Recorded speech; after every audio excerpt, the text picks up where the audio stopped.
What is going on, you guys? This is Tech HD coming at you with a brand new video, and I'm excited about this video because we're going to be reviewing Benq's first gaming monitor that supports Hdmi 2.1. So finally, we got a monitor from Benq that'll be able to support 4K up to 120Hz for the Xbox Series X and the PS5. And this is the EX3210U, and it is a 32-inch Mobius gaming monitor that does 4K up to 144Hz.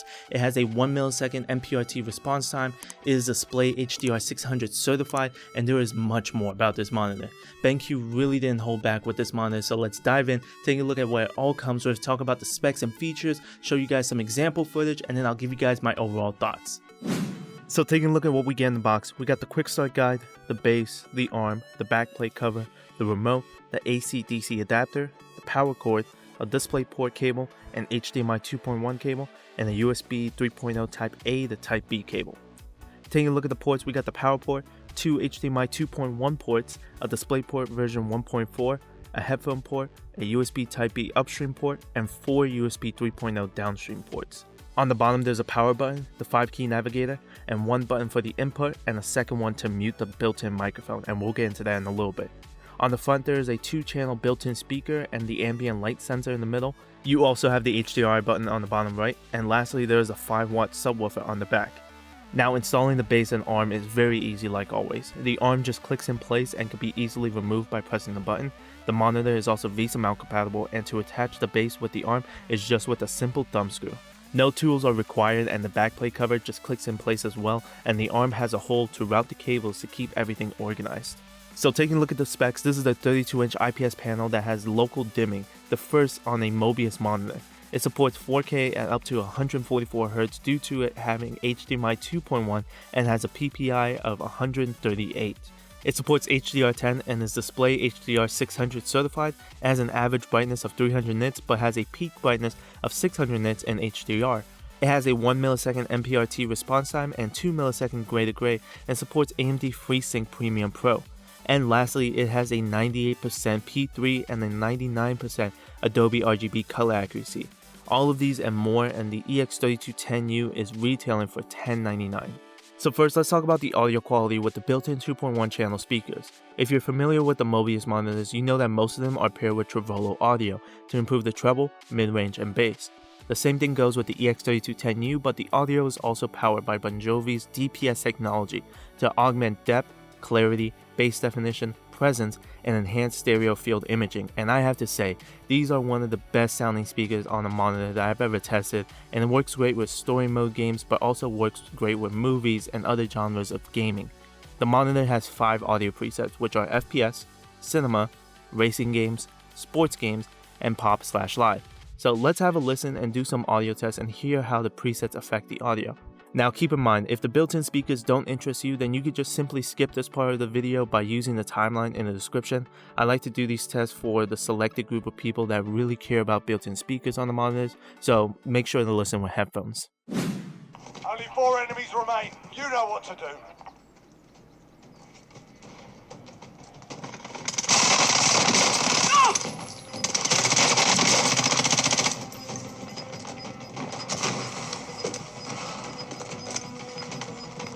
Gas is inbound. Marking new safe zone.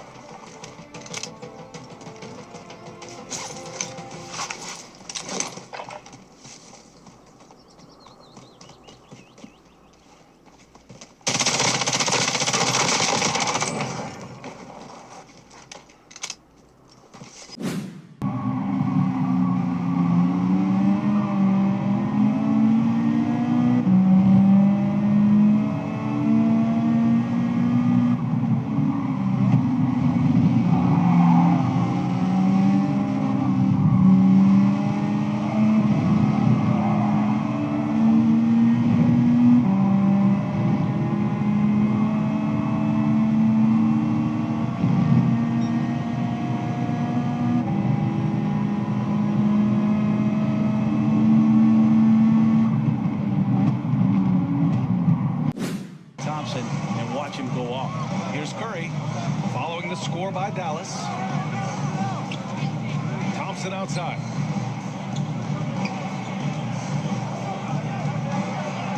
And a nice finish finish on the layup. Thompson's got 7 points. Just such a confident scorer, seeing Clay get into these areas on the floor and still being effective. Gotta appreciate that part of his game. And he comes up with a bucket.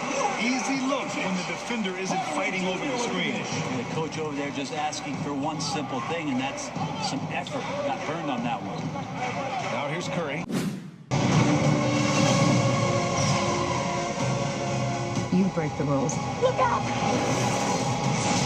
And become a hero. I do it and I become the enemy.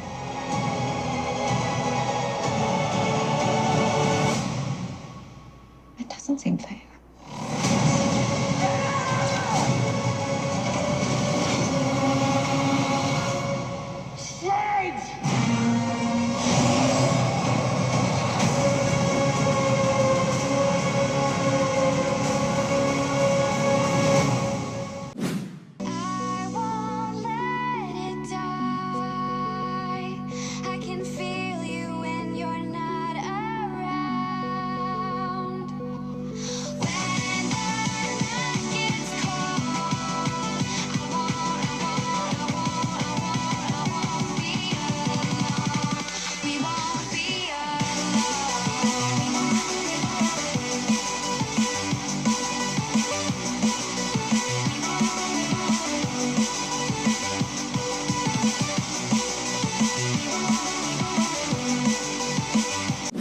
Now, something new that only the EX3210U offers so far is their AI noise cancelling microphone, and there is a built-in microphone that is compatible with the PC, Mac, PS5, and PS4, and there are two modes. One is the omnidirectional, and that just captures audio in the 360 degrees.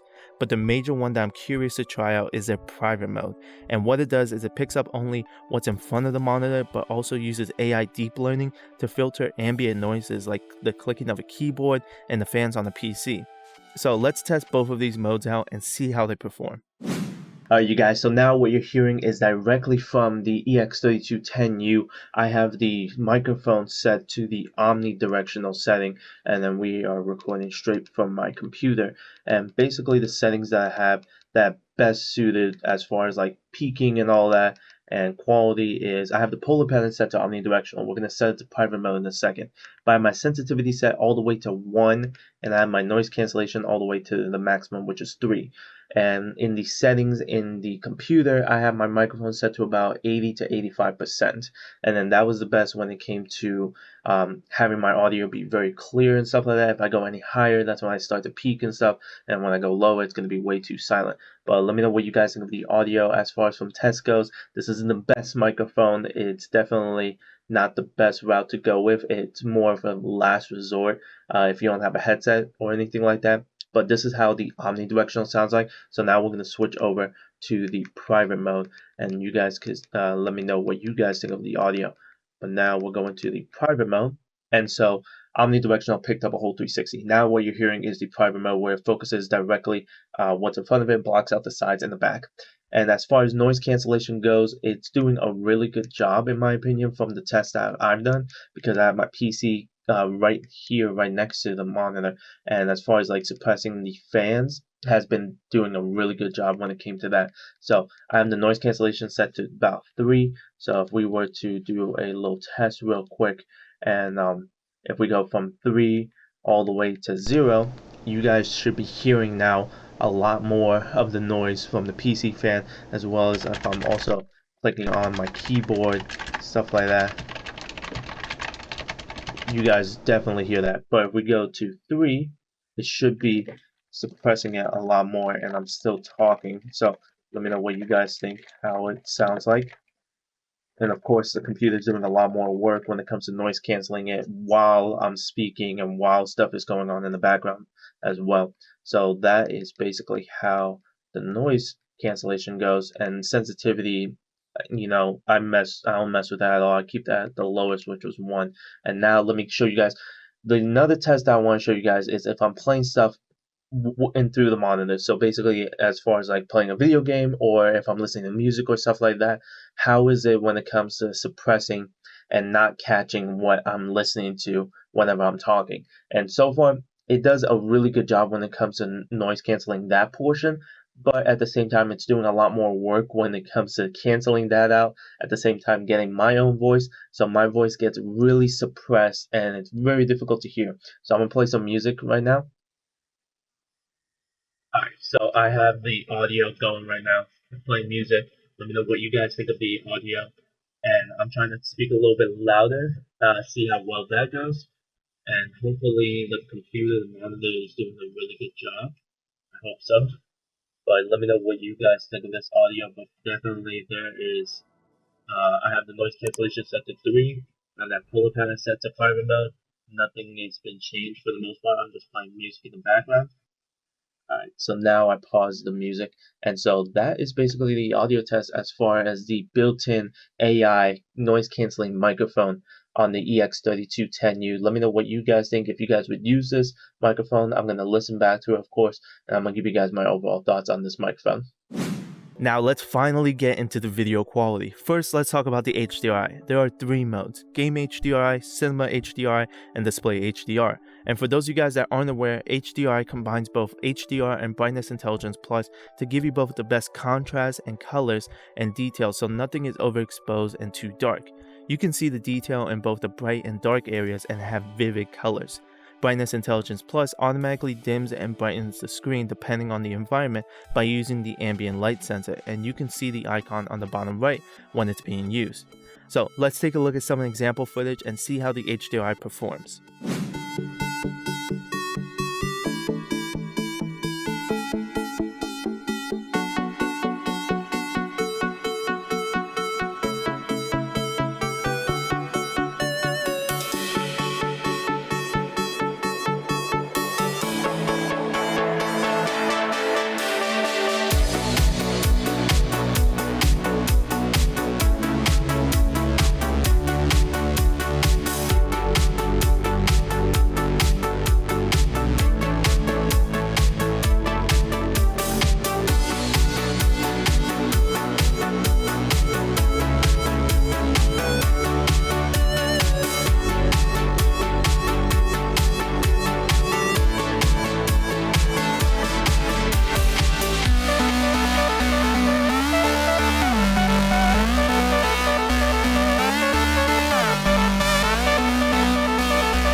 Now, aside from the HDRi, the monitor quality is, in my opinion, amazing.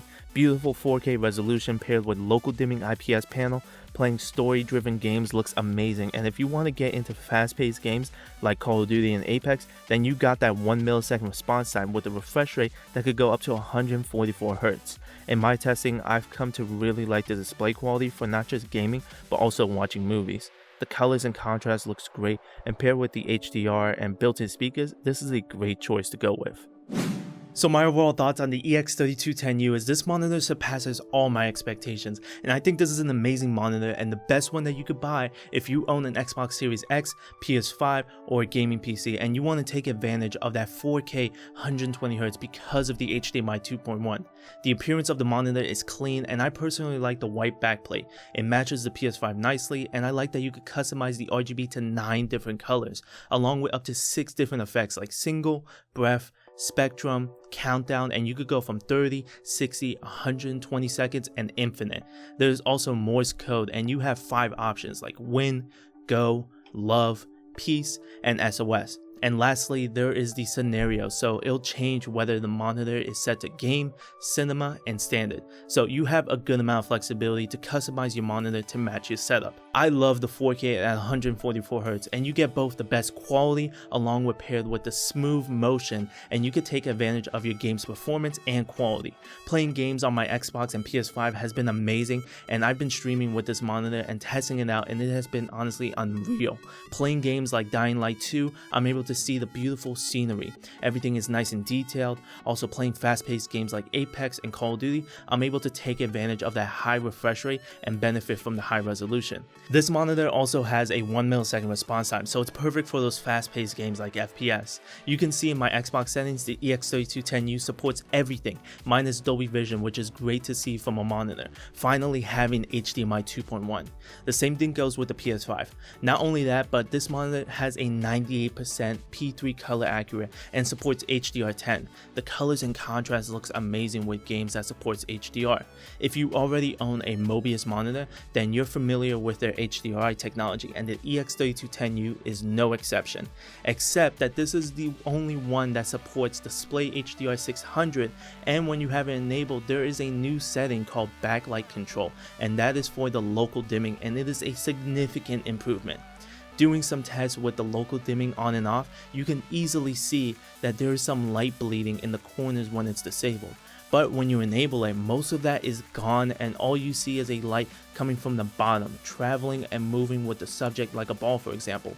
And when it's on one side, the other end of the monitor is completely black, and that helps so much with contrast and colors. And seeing that when playing a game or watching a movie, you really see that quality that you normally get on a TV to a monitor, and it's amazing to see. Perfect game to see the local dimming take effect is Dying Light 2, and it really immerses you, and the quality is just so much more improved. Now, there is one con about this monitor, and the main one is the built-in noise cancelling microphone. It's honestly not the best, and I don't really see gamers use the microphone unless it's their last option. And I've run multiple tests, and it's audible, but it doesn't sound clean at all.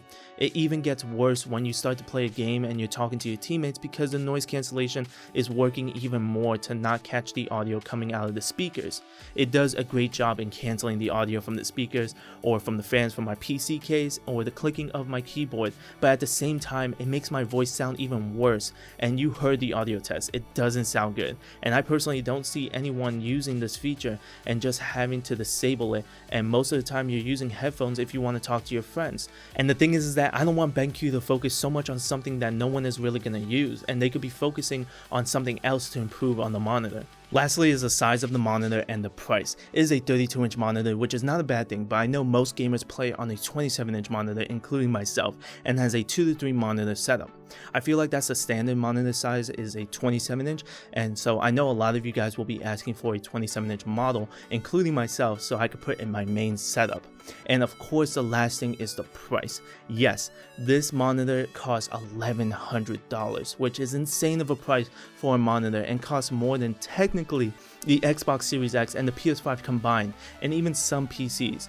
I know most people won't need a monitor like this, and I know a lot of you guys are gonna say that most games aren't even 4K 120Hz compatible yet, but the major thing is that you are future-proofing your setup and getting something that is compatible and ready for those next-gen games, and at the same time, you really do get for what you pay for, and it all depends on how much you're willing to spend, and if the features that the EX3210U will benefit you. Benq didn't hold back with this monitor, and you get amazing visual quality, the build quality, the built-in audio quality with multiple presets, being Benq's first Hdmi 2.1 gaming monitor, and it's one of the few monitors that supports 4K at up to 144Hz, 1 millisecond response time with AMD FreeSync Premium and G-Sync support, and an IPS local dimming display, etc, etc.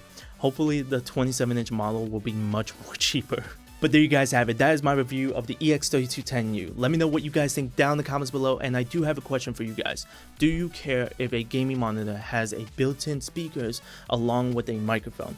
Serious question, because I'm curious if the majority doesn't, then maybe Benq can stop adding features like those and it'll bring the price down of the monitor and make it a bit more affordable. Just a thought. But thank you guys so much for watching. Please like, comment, and subscribe. Turn on post notifications so that you guys can know whenever I upload a new video. Follow me on Twitter, YouTube, Instagram, Twitch, and TikTok. As always, it's TechHD. I'll catch you guys in the next video. Peace!